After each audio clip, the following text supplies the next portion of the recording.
Thank you for joining the Fictional Mindbender, and today's fictional characters that I'll be taking a philosophical look at are from two different anime series. That is, The Great Pretender from Netflix and Black Lagoon, one of a classic anime series from the 90s. In particular, I'm taking a look at two of the main characters from that show. The character of Revy from Black Lagoon and Abigail Jones from Pretender. Now, while overall both shows tend to follow the anime trope of a diverse group of characters who are outlaws or misfits or rejects who consistently break the law but on some level have hearts of gold, I am particularly drawn to the two characters of Revy and Abigail because I happen to like dark and tragic character development, and these two characters are perhaps the darkest ever. Now, fans of either show who may have seen both shows might be aware that the two female characters are very similar in a lot of different ways, and I have seen some comparisons between the two. So I'm going to take a look at it to see if this is accurate or not, and if their worldviews seem to match up. So it's important to establish the context of these characters' worlds.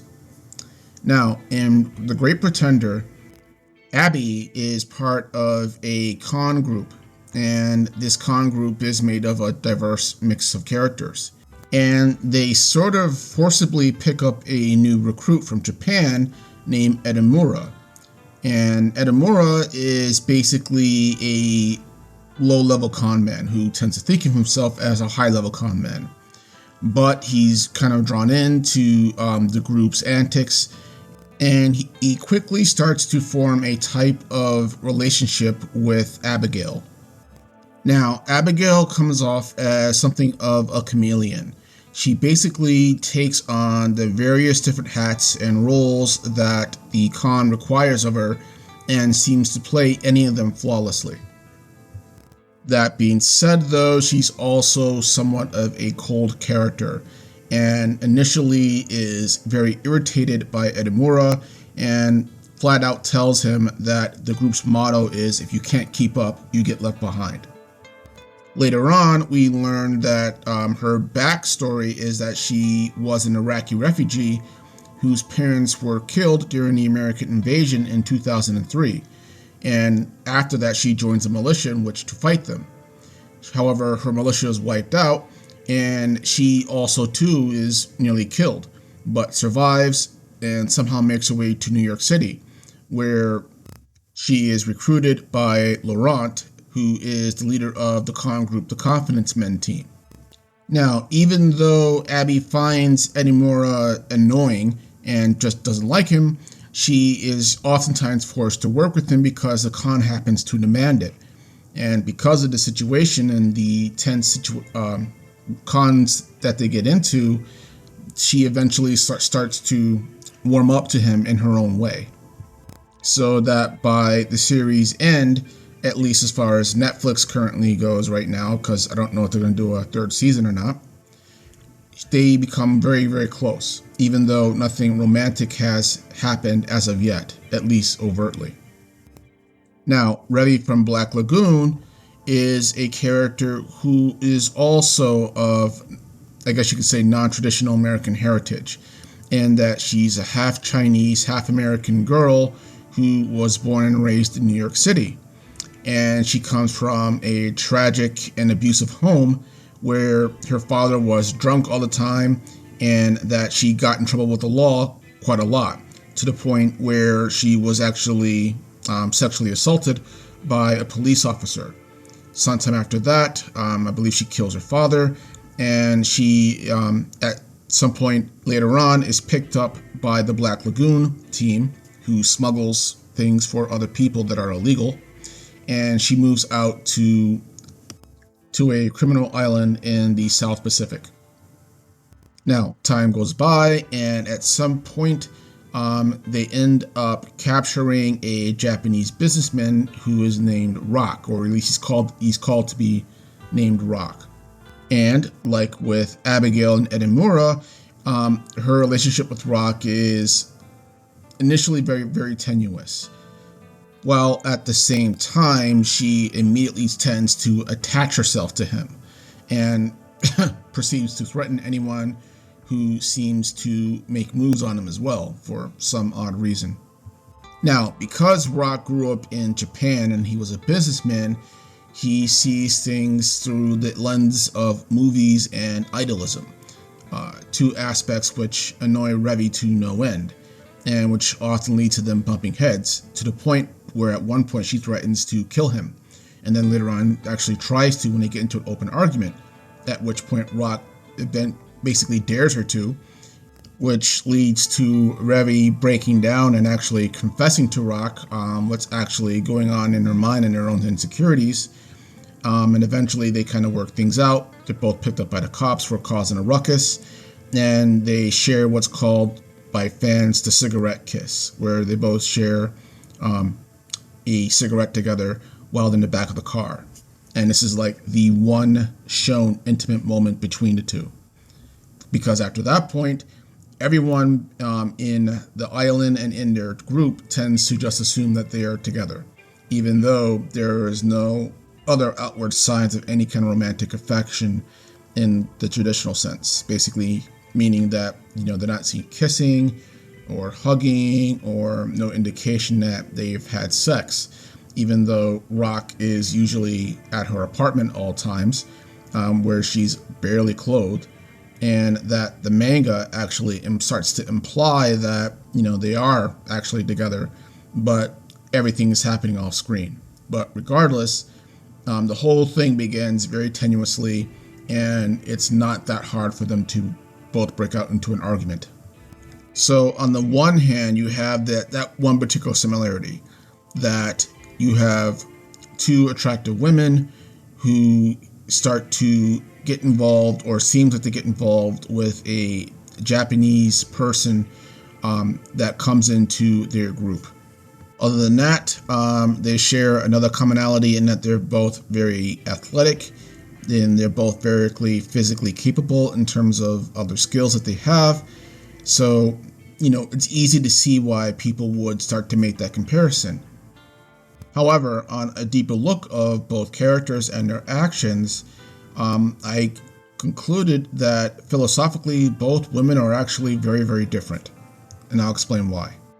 Now, both women are damaged women, and I don't mean that in a derogatory way.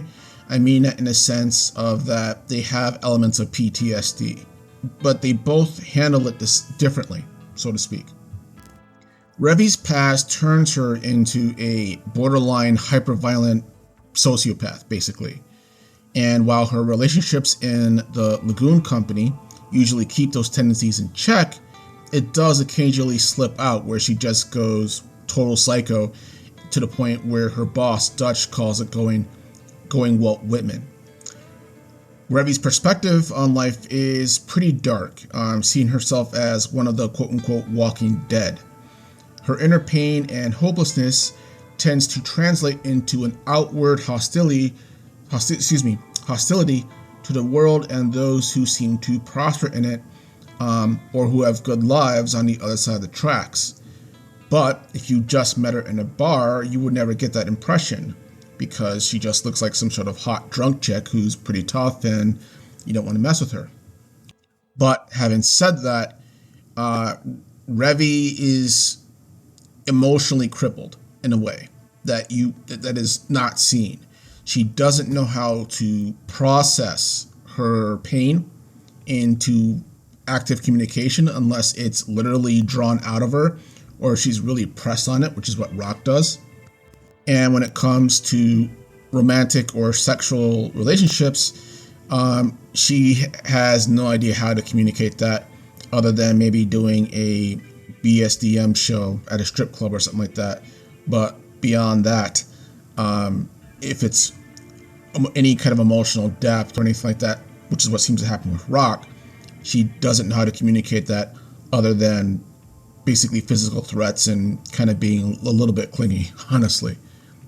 But at the same time, that those were elements that Rock was never complaining about either, so there you are. Now, Abby is entirely different. even though, again, you wouldn't know it just by looking at her. In that Abby tends to play everything close to her chest. Because she wears a lot of hats, she's also required to take on different personalities, and she plays those personalities to perfection.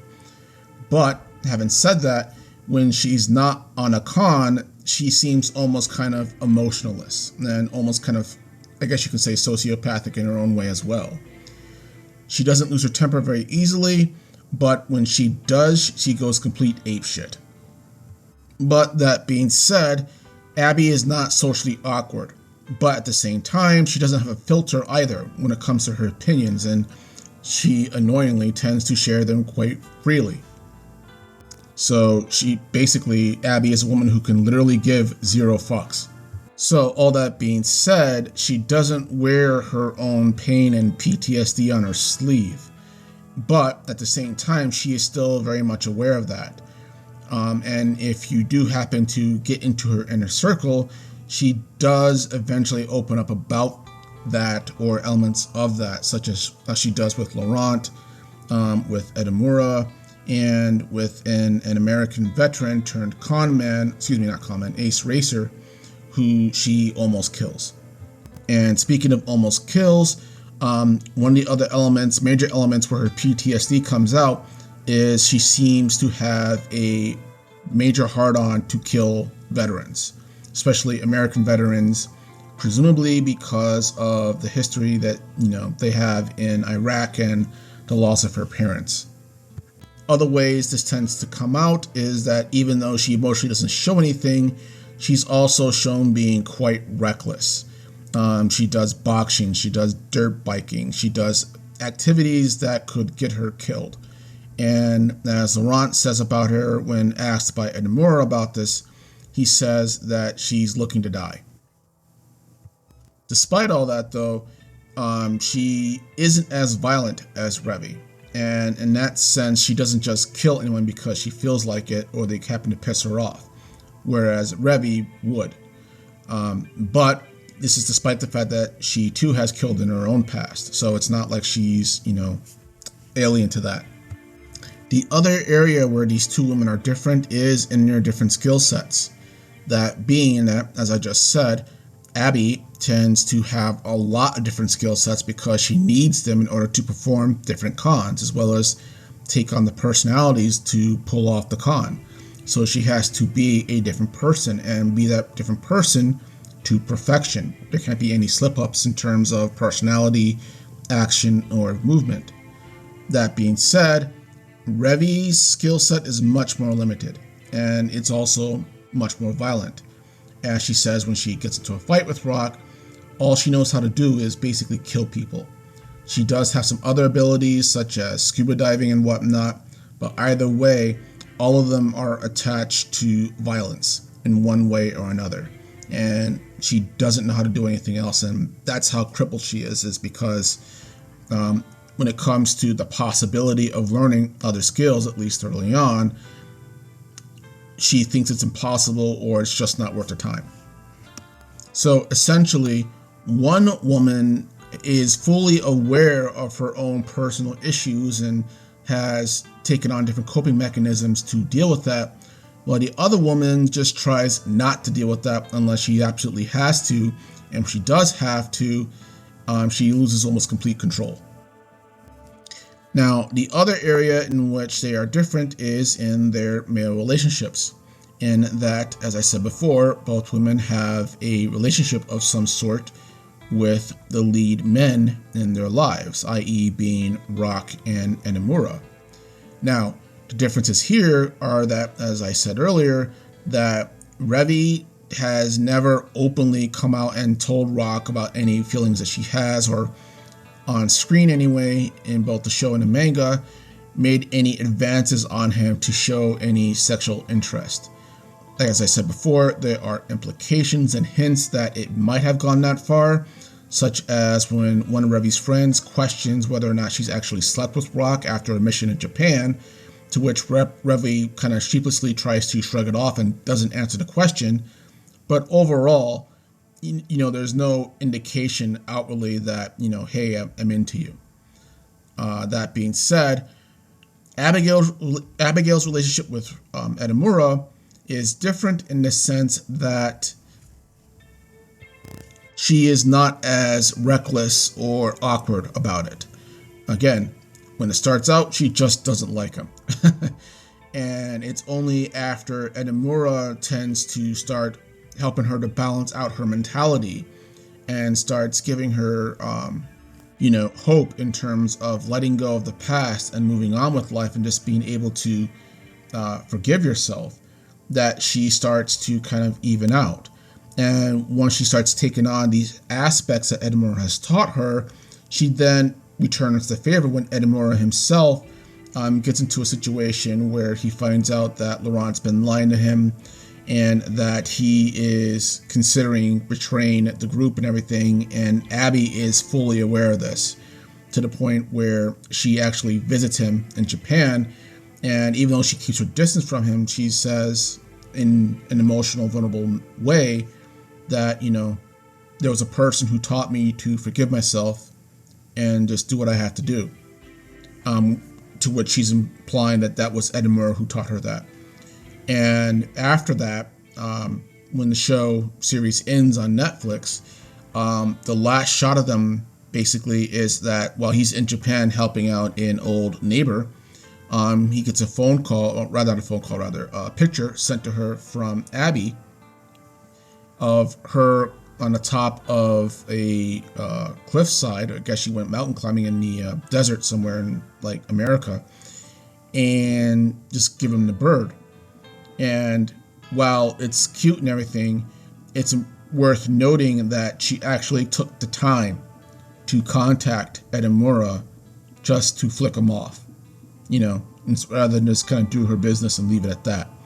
So you could say that if any relationship does happen between these couples, and I say that with air quotes, that one's going to be more stable, the other one is going to be questionable, though I wouldn't say toxic. But that's essentially the worldviews of both of these characters, in that, yes, both characters are very strong women and very capable women, but they're also both damaged in their own way, and one of them handles it better than the other. Yet, at the same time, that's what makes the characters so appealing to me. That nuance of dark and darker, basically, and then eventually lighter, that, eventually comes into their lives through these other people and everything. And those are the philosophical differences I see between Abigail and Revy. If you have any different thoughts about that, feel free to comment below. But otherwise, have a good day.